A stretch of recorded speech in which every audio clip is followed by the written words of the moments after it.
They have the nerve to cuddle. They had the nerve to cuddle. They're so cute though.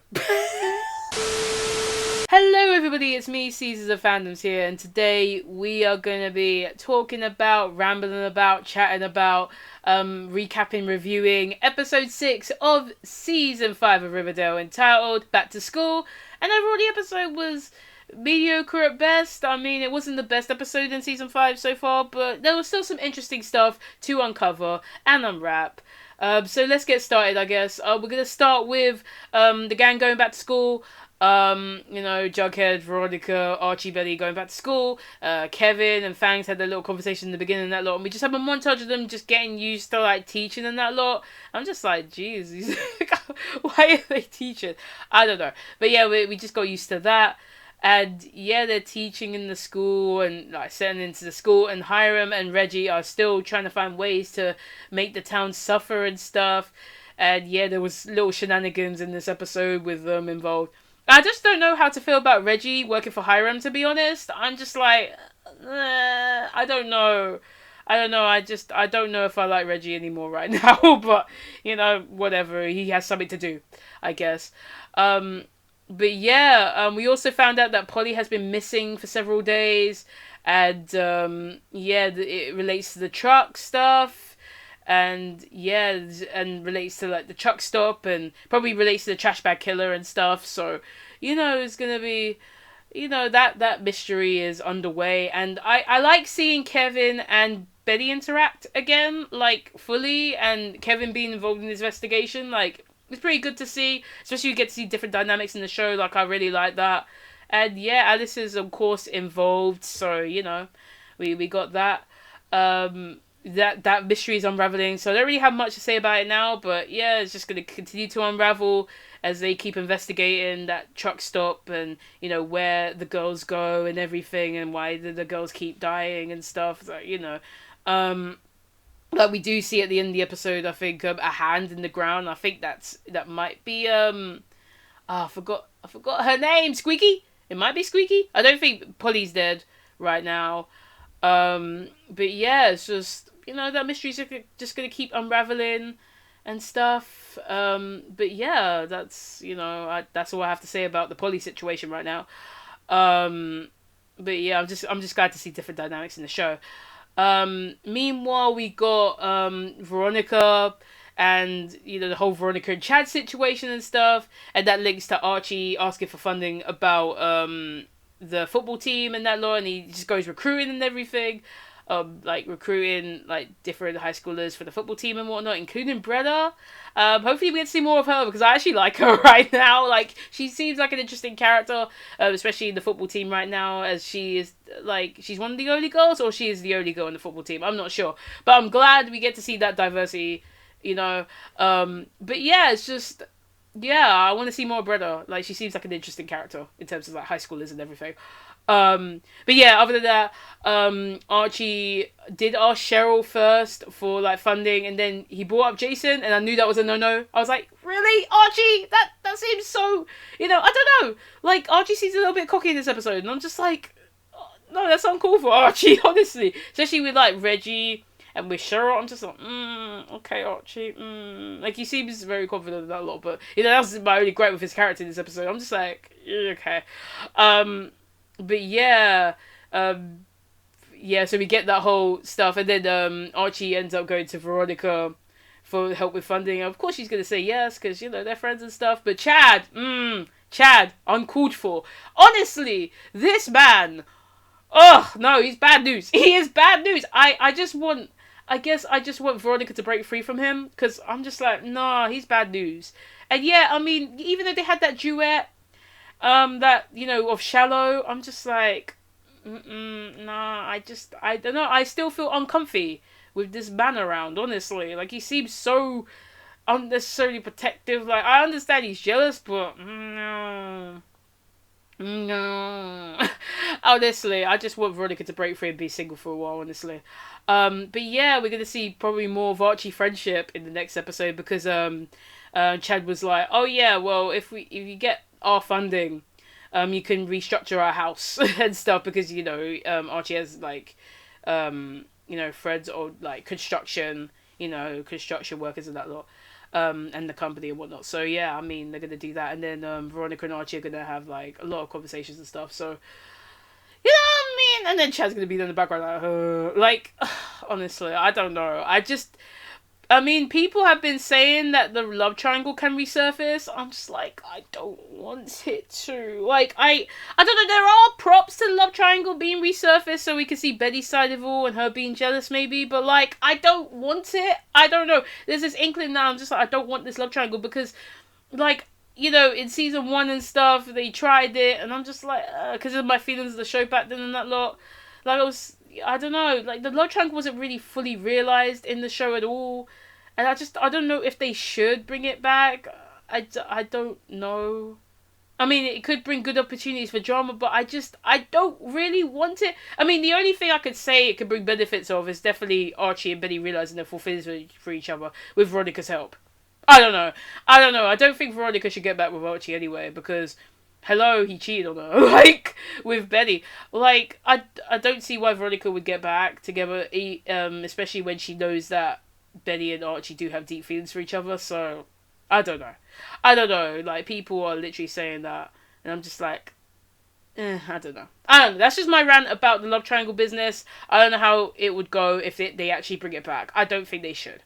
But anyway, that's that. Also, we got Tony. Tony. I love her so much. She brought back the Vixens just to lure Cheryl back from Ford Hill.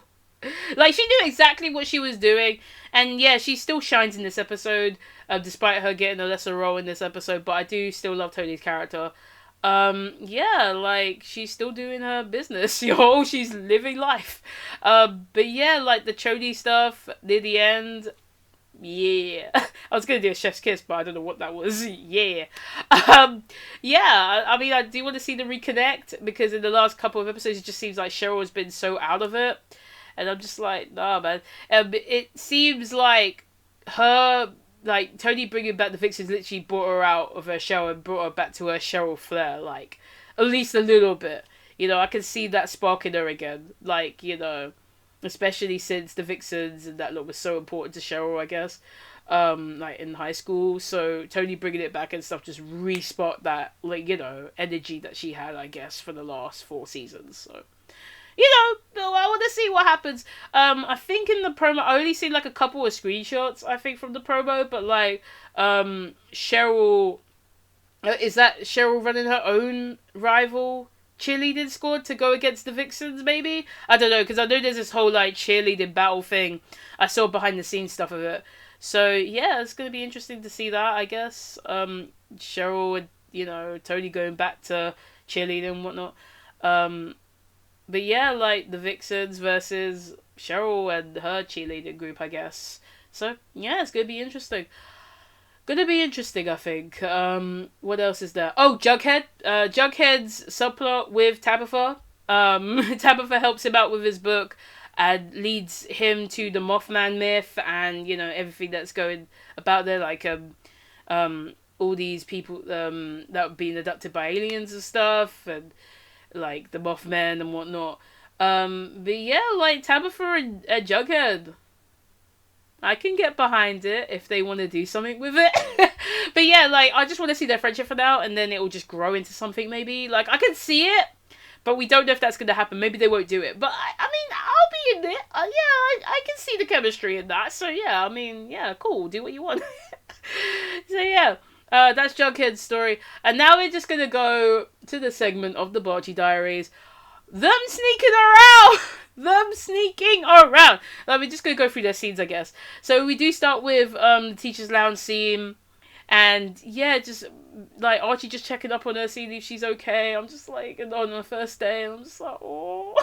Like, I just love how they just check on each other from time to time and just keep each other updated. Like, that's what I like as well. I just like them having, like, conversations with each other and, their trust, and it'll manifest. It'll manifest into something more. It always does. Especially with, like, the Friends of Benefits plotline that they're going through. It's just going to manifest into something, like, woo, like, beautiful. But yeah, that's, it has to, the angst and the conflict will have to come first before everything. But yeah, like the teacher's lounge scene was so cute, and the little hand touch, like, and Archie wanted to distract her, like to take the stress out of her and stuff because of Polly and everything that's going on. And yeah, it's just, and it just leads to the car scene. Now, yes, I did laugh. I did laugh when that song was playing because I saw it mostly as a meme. I don't know that. I mean, the song is nice though. Don't take this as an offense because I did laugh in my reaction. Yeah, I do love the song. I mean, I do. Well, okay, love is a strong word. I like the song, especially for its lyrics mostly, not just how the song is portrayed. Like the lyrics is so poignant to their relationship, and especially if they're becoming more than friends with benefits in the future. Like, yeah, the lyrics. Pay attention to the lyrics always. But yeah, it definitely shows their affection, even though it is disguised as sex right now. But yeah, it's deep down. It's deep down. And that sex scene was fire. Woo! And it literally brought out fire. Oh, it literally brought out fire. Good gracious. I'm glad Barchie was at the school though. The fact that Archie had to come up with that excuse, like, to why he was at the school going night jogging. Is that what I'm gonna have to reference their sex now? Night jogging? I don't know. I just find that funny. But yeah, also we got their scene with Bretta, and yeah, it was cute. It was cute. Just the looks. It's the looks. It's the looks. It's the looks. And then we got the porch scene. Oh, no. Actually, no. First, we're going to talk about Shallow because that's important. There was a lot of camera cues to, like, Archie and Betty and them reacted to the song and, like, Veronica and Chad singing with the song. And it just, the yearning. Just looking at each other afterwards. I'm just like, Yeah, especially with the lyrics to Shallow as well. I do want something more. I'm just like, I do. Well, mostly Archie in this episode, I think. Betty will take a bit of a while to come out with those yearning feelings, I guess. But even though, I think we kind of seen it, especially with facial expressions in the porch scene. I think the porch scene does show that Betty does want it too. Yeah, because their kiss in the porch scene was so soft. Like, I love them for that. I just love them for that. Can you tell how much I love Barchie? I don't know why I love Barchie this much. I really don't, but they got me. They got me, and I love them. I love them so much. Yeah, it's just the journey they go through. Like, it's interesting. It's very interesting. But that porch scene was one of my favorites in the episode. They are so cute. They are so cute. I love them so much. I already said that, but I love them. I can keep saying that. And yeah, the bed scene afterwards was really cute. Their smiles to each other. Archie's little nod. I don't think anybody has pointed it out, but Archie nodded a little bit before Betty said this was nice. Like, he's like, yeah, I love it too. Ah! And also, like, the I think also in the porch scene, he wanted, like, the kiss too. Like, he pulled her by the jacket. I think he took a step forward, pulled her by the jacket. I couldn't see it the first time around. It took me multiple retries to actually see that happen. But yeah, they both wanted that. And yeah, it's just so adorable. And Archie does want more. Like, I can see in his face. He wants more than just what they have right now. But he's respecting Betty's wishes. Because she did say, oh, we're just doing this as friends. Like, we're just having fun and that lot. But I think Betty just wants more too. I don't know. It just... the day... I did say this in my reaction video, but the day they confessed their love for each other will be a glorious day indeed. It definitely will be, and it'll be a moment to rejoice. But we just have to wait because this is just build up. It's their journey, And even when they start dating, like, it's still their journey. They're still continuing with that. And yeah, it's just a continuous journey through the Barchie diaries, and we're just gonna get new chapters along the way. It's just great. Yeah, Barchie had me whipped. Barchie had me whipped so much that I dedicate, like, the whole reaction video to it because I don't know, like, I don't know. I don't even know what I'm talking about right now. No, Barchie's adorable. I love them, and they had me whipped. I'm sorry, but I'm not. But I don't know. I'm 50-50. 50-50. But yeah, I think that's all I want to talk about. If there's anything that I miss, it will be in the description as always. But yeah, I think that's it. There'll be no episode in the coming week, but there will be a new episode on the 10th/11th because it comes on Netflix on the 11th. In, you know, where I live. But yeah, there's no episode coming this week, so, and yeah, Fire in the Sky is next, and yeah, some interesting stuff that's going to happen in the episode, so yeah, it's going to be very interesting. Yeah, I think that's all I want to talk about. But seriously though, a little bit of promo talk. The fact that Archie is volunteering for the fire department, honor his granddad, or, to follow his grandpa's footsteps. And the fact that the still from episode 8 shows him in his fire uniform in Betty's room. Hello. That's where he got the equipment from. And they're going to do roleplay. I think they're going to do roleplay. That's my prediction. I think they're going to do roleplay since, they have each other's keys. Or maybe they snuck. I don't know. Like, maybe they didn't get each other's. Because that's the Lock and Key episode. Episode 8. Like the one where they go to key party. Like Cheryl's key party and stuff. I don't know. There's probably going to be a lot of twists and turns in that episode. But yeah, I think that's it. Yeah, I think that's all I want to talk about. Yeah, if you'd like to, you can follow my social media. It'll be down in the description below. As I said already, anything that I missed will be in the description. And any other links. But yeah, that's it. I hope you guys enjoyed this. Thank you so much for listening, watching, whatever. And I'll see you guys later for Fire in the Sky. And we're going to talk about it, as usual. We're just going to ramble, because that's what I do. I like talking about TV shows. So, yeah. Just gonna ramble about that. I'll see you guys soon for that. Bye everybody. Bye. We never waste time. We grown and we know what we want is right.